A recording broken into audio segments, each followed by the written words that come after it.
نحمده ونصلي على رسوله الكريم اما بعد اعوذ بالله من الشيطان الرجيم بسم الله الرحمن الرحيم فخرج على قومه في زینته فرمایا کہ پس وہ نکلا، قارون نکلا اپنی قوم میں خوب زیب و زینت کے ساتھ، اپنی زینت کے ساتھ۔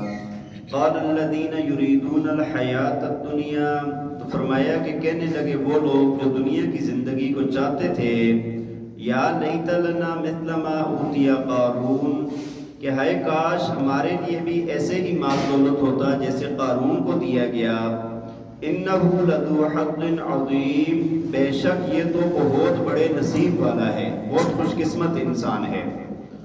وقال الذين اوتوا العلم ويلكم ثواب الله خير لمن آمن، فرمایا کہ اور اہل علم لوگ جن کو علم دیا گیا تھا وہ کہنے لگے کہ تمہارا ستیہ ناس ہو، ثواب اللہ خیر لمن آمن، فرمایا کہ جو اللہ نے تمہیں اجر دینا ہے وہ زیادہ بہتر ہے اس شخص کے لیے، لمن آمن وعمل صالحا، جو ایمان لایا اور اعمال صالحہ کیے، نیک اعمال کیے۔ ولا یلقاها الا الصابرون، اور فرمایا کہ اور یہ نہیں ملتا مگر صبر کرنے والوں کو۔ دیکھیں جی، گزشتہ آیات کے اندر موسیٰ علیہ السلام کے قوم کا بندہ قارون جو انتہائی مالدار تھا اس کا واقعہ گزر چکا ہے۔ چند باتیں گزری ہیں کہ جب قارون کو موسیٰ علیہ السلام نے اور آپ کی قوم والوں نے دعوت دی کہ اللہ نے آپ کو مال دیا ہے تو مال کا حق ادا کرو، اگر اللہ نے کسی کو مال دیا ہو تو مال کا جو حق بنتا ہے وہ ادا کرنا ضروری ہے۔ تو اس کو جب کہا گیا کہ اللہ کا احسان مانو، اس کا حق ادا کرو، غرباء پر اور جو مستحق لوگ ہیں ان پر خرچ کرو، تو قارون کیا کہنے لگا کہ یہ جو مال دیا ہے نا یہ میرے اپنے علم، اپنے ہنر کی وجہ سے مجھے ملا ہے، اس کے اندر میرا اپنا کمال ہے، اس وجہ سے مال مجھے ملا ہے۔ تو اللہ تعالیٰ نے یہ بات فرمائی کہ کیا یہ اتنا نادان ہے، یہ اس بات کو نہیں جانتا کہ اس سے پہلے بہت بڑے بڑے مالدار، طاقت قوت والے اور بڑی بڑی بادشاہتوں والے میں نے ہلاک کر دیے ہیں، تو یہ کیا چیز ہے؟ یہ بات ہو گئی جب، تو یہ چونکہ میں نے آپ کو عرض کی کہ بہت مالدار بندہ تھا اور سینکڑوں کی تعداد میں لوگ تھے کہ جو اس کے خزانوں کی چابیوں کو اٹھاتے تھے، ایک جماعت ہوتی تھی، ہاں جی سینکڑوں تو نہیں کہہ سکتے لیکن پھر بھی ایک مضبوط جماعت تھی کہ جو اس کے خزانوں کی چابیوں کو اٹھایا کرتے تھے۔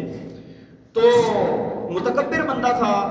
فرمایا اللہ تعالیٰ فرماتے ہیں فخرج علی قومہ فی زینتہ، فرمایا کہ ایک دن اس نے کیا کیا کہ بڑی زیب و زینت کے ساتھ اپنی قوم پر نکل آئی ہے۔ اصل ہوا یہ ہے کہ اس نے اعلان کیا کہ بھائی میرا فلاں دن میرے خزانوں کی نمائش ہوگی اور سارے لوگ اس کو دیکھنے کے لیے آ جائیں۔ تو اس نے بہت اچھا لباس پہنا اور بہت خوبصورت گھوڑے پر سوار ہوا اور دائیں بائیں اس کے غلام اور بندیاں موجود تھے اور اس کا مال وہاں پر ایک جگہ پر اکٹھا تھا۔ جب وہاں پر پہنچا اور لوگوں نے اس کے مال کو دیکھا تو جو دنیا کی زندگی کو چاہنے والے ہیں ان کے منہ میں پانی آ گیا، اور ابھی بھی اکثریت عوام جو ہے، ابھی بھی اس وقت بھی لوگ ایسے ہی ہیں کہ وہ کہتے ہیں کہ بس مال آئے۔ بات سمجھ آ رہی ہے کہ نہیں؟ ربنا عجل لنا قطنا قبل یوم الحساب، وہ کہتے ہیں یا اللہ ہمیں نا دنیا نہیں دے دے، بات کی دیکھی جائے بس جو ہمیں جو دینا ہے نا جنت چھوڑے ہمیں یہاں پر ہی دے دے۔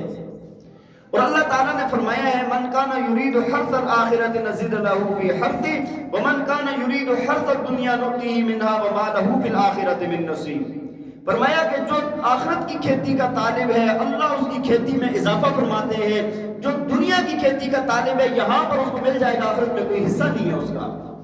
فما اوتیتم من شیء فمتاع الحیات الدنیا، فرمایا کہ جو تمہیں دنیا کے اندر دیا گیا ہے نا یہ تو دنیا کی زندگی ہے، اور پیچھے فرمایا گیا وزینتھا کے بھی الفاظ آتے ہیں، سورہ شورى میں وہ دنیا کے الفاظ آتے ہیں، لیکن آگے اللہ تعالیٰ نے فرمایا کہ وما عند اللہ خیر وابقى، جو اللہ کے پاس ہے نا وہ بہتر ہے اور ہمیشہ رہنے والا ہے۔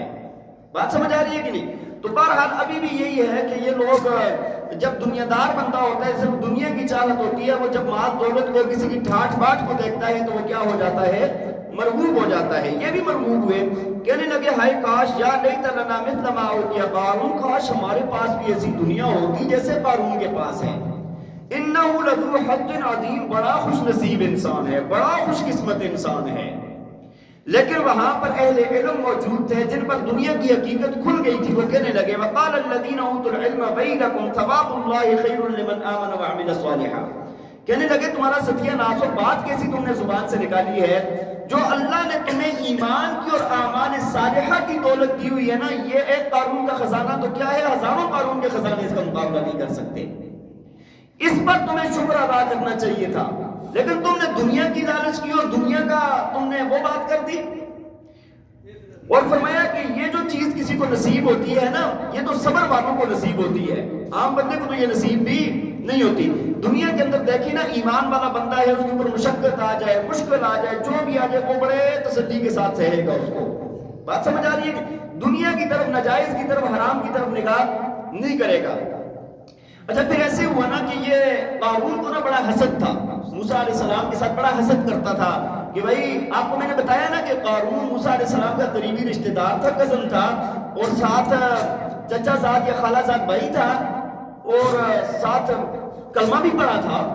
بات سمجھ آ رہی ہے کہ نہیں؟ لیکن اللہ کے حق کا انکار کرتا تھا۔ تو اس نے ایک سازش رچائی جو کتابوں کے اندر لکھی ہے، اس نے یہ کیا کہ موسیٰ علیہ السلام نے جب تورات کے احکامات بیان کیے نا کہ بھئی جو جس طرح چور ہے اس کے ہاتھ کاٹے جاتے ہیں، زناکار کو رجم کیا جاتا ہے، مختلف جو اسلامی سزائیں ہیں وہ بیان کی، تو اس نے اور اس کے حواریوں نے ایک منصوبہ بنایا کہ ہم نا موسیٰ علیہ السلام جب مجمع کے اندر بیان کر رہے ہوں گے نا، تو اس وقت ہم کیا کریں گے کہ ہم کسی فاحشہ عورت کو لائیں گے، پیسے دیں گے، اور آ کر وہ الزام لگائے گی آپ پر۔ انہوں نے ایسے ہی کیا، کتابوں میں لکھا ہے کہ ایک کشت بھر کے نا انہوں نے سونے کا دیا ایک عورت کو، اور کہا جب موسیٰ علیہ السلام وہاں پر باز دے رہے ہوں گے تو وہاں پر تم نے آ کر کہنا ہے کہ میرے ساتھ موسیٰ علیہ السلام نے نعوذ باللہ برائی کی ہے۔